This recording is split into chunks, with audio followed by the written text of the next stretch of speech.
Hi, I'm Manda McKay. I'm a professional artist, and I've been making these videos to give you tips to help enhance your creativity. And it doesn't matter whether you're a professional artist or maybe just starting out with a creative hobby, these tips will work regardless your level of expertise. For this tip, I want to talk about time, using time to your advantage to become more creative. And I'm going to talk to you about figuring out your times of peak creativity, as well as the importance of setting aside time to just be creative. Both are very important. So let me start out by talking about times where you're most likely to have your peak creativity for coming up with creative ideas. For most people, first thing in the morning, and this includes me, first thing in the morning is usually a really good time to come up with creative ideas. And I have a theory about this. My theory is that it has to do with decision fatigue. Believe it or not, supposedly the average person makes 35,000 decisions a day. And no wonder we're all exhausted, right? But I think the reason that creativity tends to be really high early in the morning is that we don't have to worry about having made so many decisions that our brains are just that fatigued. So a lot of times I will even, if I happen to wake up before my alarm goes off, that's a good time to come up with some very creative ideas. And that's also even not talking about artistic issues, but if there's just some kind of a problem, just a regular life problem, that's the time I'm most likely to come up with a good solution to it. And again, I think that has to do with having been well rested, or as rested as, as I'm going to be, and not having made 35,000 decisions already. So you can prepare for this a little bit, and if it is a life problem, maybe tell yourself when you go to bed that when you get up you'll try to think of a solution for it. But if not, if you're just trying to come up with other ideas like what am I going to paint next, maybe tell yourself as you're going to bed, you'll think about it first thing in the morning, and then even as you're getting ready to go about your day, you can ponder it while brushing your teeth, while eating breakfast. These are all good times to come up with some ideas, especially if you kind of know what you want to be, what sort of ideas you want to be coming up with if there's a specific project that you're working on. And I will warn you that the earlier in the morning that you come up with an idea, the more likely it is to just evaporate. And I've spoken before about the importance of having an ideas notebook or just someplace easily accessible to just jot down all of these ideas before they vanish, which does happen whether or not they're good ideas. So first thing in the morning, and often, like I said, I'll be brushing my teeth or having breakfast and come up with a really good idea. And then it goes on, it goes later into the morning. I do, in addition to oil paintings, I do animations, like animated games in Articulate Storyline. And if there's something that I can't get, like I can't get something to work, I'll do my best to put it aside and work on it the next morning. And that may even be a few hours after I woke up. But that's when I know I'm most likely to figure out, oh, okay, this is what I'm doing wrong. So early morning is very likely to be a time when you can be most creative, and it's really hard to set aside time in the morning for most people. But again, like I said, you can even just be kind of mulling over something while you're brushing your teeth. Another good time to be creative would be if you have a lunch break. And again, I think the reason for this is if you just tell yourself, like I get I'll usually take 30 minutes for lunch, and I'll just tell myself, okay, I'm just gonna sit here and jot down some ideas during my lunch break, as opposed to trying to pay bills or things like that.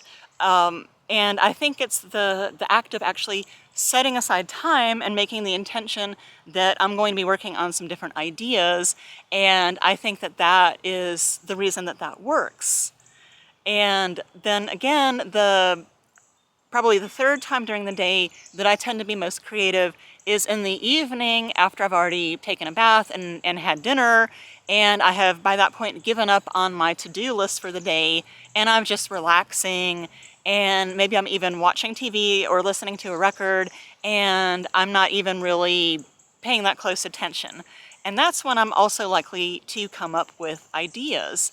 And I think that I really think that the reason for this, why these times work so well, is that I'm not bogging my mind down with a bunch of other things, and I'm kind of prioritizing that, okay, I don't have this other pressing thing right now. I'm able to take this time right now to just think. If you've ever tried meditating, maybe it's just me, but I've tried meditating before when I know that I have got some big chore hanging over my head, and it is really hard for me to shut off my brain because all I can think about is that, like, I've got to vacuum as soon as I finish with this. So vacuuming first would be a lot easier, and then try to meditate. And the same goes for creativity. If you know that as soon as you finish this, you've got to move on to something that you've just got to get done, that's not going to be very helpful. So that leads me to the second aspect of time that I wanted to talk to you about. And that is to actually set aside, to just carve out a chunk of time where you can just work on being creative and hopefully not be interrupted. And I do recommend keeping your ideas notebook or whatever it is that you use to jot down ideas to help you focus, if nothing else, not just to remember the ideas, not just to kind of keep you thinking. It'll help keep you thinking along a certain train of thought and not have your mind wandering off to your to-do list or whatever else, or just something that's been bothering you. So try to carve aside time. And of course, if you're like a normal person and you have a job, or maybe you have kids or a family, this can be really hard to do.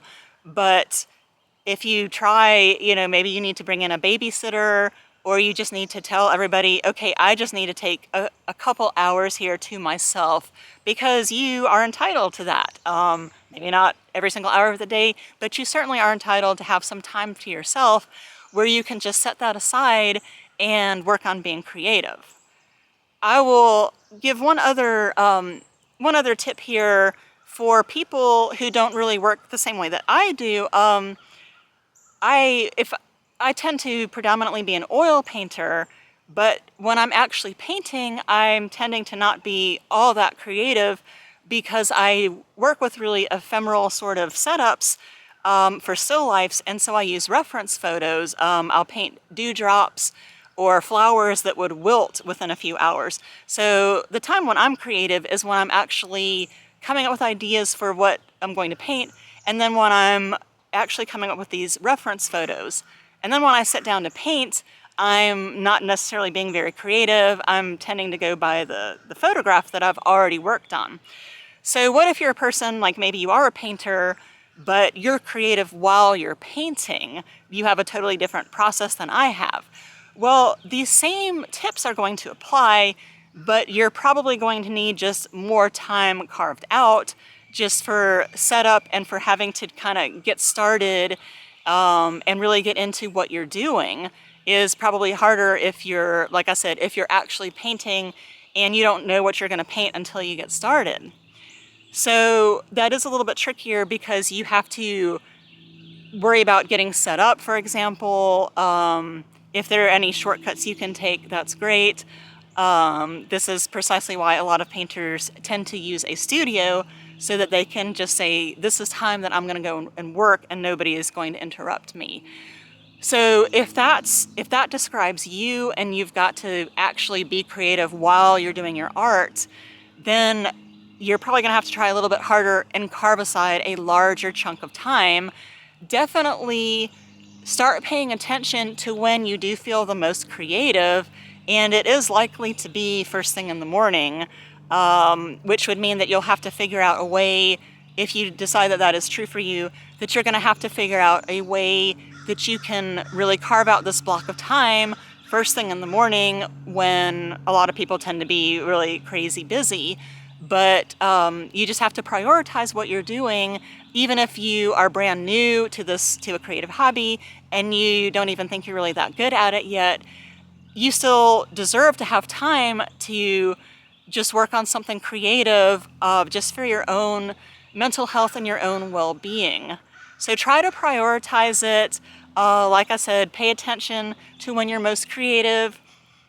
During the day, have a way to capture these ideas and try to set aside time where you just give yourself time to think and come up with any ideas that you need. And this will really help your creativity because you're prioritizing it and you're making time for it. So let me know in the comments if all this applies to you, or maybe you're totally different than this. I'm just curious. Again, this does seem to be sort of the consensus with people I've talked to about these times that I've discussed and these techniques that I've discussed. But let me know how this works for you, or if you're radically different from what I've described. And I hope you find that this video was helpful, and thank you again for watching.